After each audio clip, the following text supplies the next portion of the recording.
చచ్చిపోయే ఆ రైతును పురుగుల బాధ నుంచి, దాంట్లో పురుగుల మందు కలుపుకొని తాగిపోయే బాధ నుంచి విముక్తి చేస్తా తెలంగాణ తెచ్చి హాయిగా రైతున్న ఇంటి ముందు పెరిగే ముందు మంచం వేసుకొని పడుకునే రోజు తీసుకొస్తా,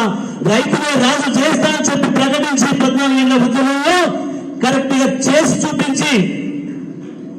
ఈ భూగోళం మీద వ్యవసాయం ప్రారంభమైన రోజు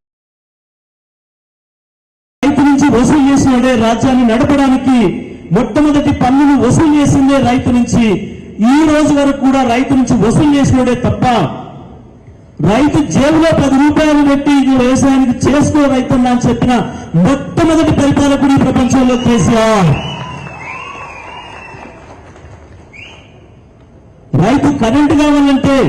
రైతుకు నీళ్లు కావాలంటే వానికాలు పట్టుకునే పరిస్థితి నుంచి, అరే బోర్ వేసుకుంటేనే బావినే కాదు, ఏ బావి గడ్డలో, ఎక్కడ ఏ చెరువులో, ఏ కాలువల్లో, ఏ బంధంలో, ఏ వాగుల్లో ఎక్కడ సరే రైతు మోటార్ పెట్టుకున్నా ఎవడన్నా ముట్టుకుంటే తోలు తీస్తా అని చెప్పి రైతునే రాజుని చేసిన కేసీఆర్ ప్రభుత్వం మళ్ళీ రావాలి, ఈ రైతు వ్యతిరేక ప్రభుత్వాన్ని ఖతం చేయాలి అని చెప్పి మళ్ళీ మీరు ప్రతి ఓటరు చెప్పే అవకాశం దీంతో తీసుకున్నాం. ఇవాళ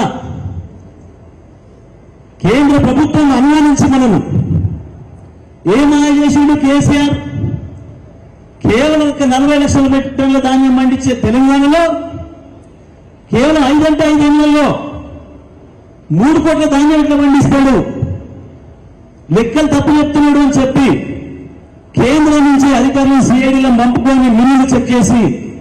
రికార్డు చెక్ చేసి ముఖం తెల్ల చేసుకొని కేంద్ర ప్రభుత్వం మీ ఒడ్లు మేము కొనము,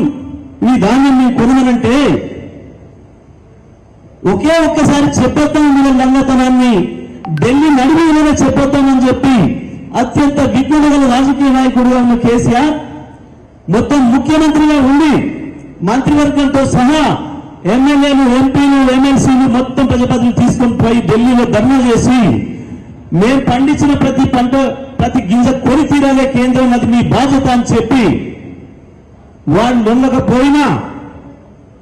ఈ పనికి మళ్ళీ వీడుకునేది రైతంగా నువ్వు ఎంతైనా పండించు నేను ఎంత అని చెప్పి ఊరూరుకు కన్నాలు పెట్టి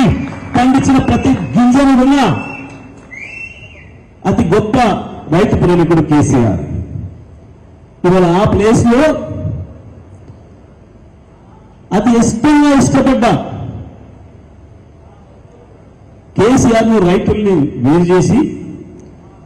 దుర్మార్గంగా హామీలు ఇచ్చి 2 లక్షల రుణమాఫీని 15,000 రకరకాల పద్ధతుల్లో మోసం చేసి ఇవాళ తల్లిని పిల్లలను వేవాపినట్టు వేరు చేస్తే ఇవాళ రైతులు పడుతున్న హింస అంతా ఇంత కాదు. మొదటి రోజు నుంచే మోసం చేసి 50,000 కోట్ల రుణమాఫీ చేస్తామని చెప్పి క్యాబినెట్లోనే 25,000 తీర్మానం చేసి 20,000 వేసామని చెప్పి ఆఖరికి చేసిన రుణమాఫీ 12-13,000 కోట్లు. రైతు భరోసా ఇస్తున్న పేరు మీద రైతు బంధును ఆఫ్ చేసి కేవలం ఎన్నికలు వచ్చినప్పుడు ఎన్నికల కొరకు మాయం చేస్తూ ఎకరానికో 2 ఎకరాల కేసు మోసం చేస్తూ ఇప్పటికీ కూడా రైతులు వసూలు తీసుకున్న దుర్మార్గ ప్రభుత్వం ఇది. రైతుకు 500, బస్తాకు 500, క్వింటాల్కి 500 ఇస్తామని చెప్పి ఎన్నికల మేనిఫెస్టోలో చెప్పి ఆ తర్వాత సన్నోట్లకు ఇస్తా దొడ్డోడ్లకు కాదని మోసం చేసి దొడ్డోడ్లు వేసుకునే రైతులు సన్నోట్లు వేసుకునేట్టు చేసి మళ్ళీ అందులో పలానా రకానికైతే ఇస్తా అని చెప్పి నమ్మకం మోసం చేసి చివరికి వాళ్ళ చేతులెత్తేసి కేంద్రం మీద నెపం పెట్టి తప్పించుకోవాలని ఆలోచన చేస్తున్న ప్రభుత్వం ఏదైతే ఉందో ఇవాళ ఆ ప్రభుత్వానికి బుద్ధి చెప్పే పద్ధతుల్లో ఇంటింటికి తిరిగే అవకాశం కూడా మీకు దీంతో వస్తాం.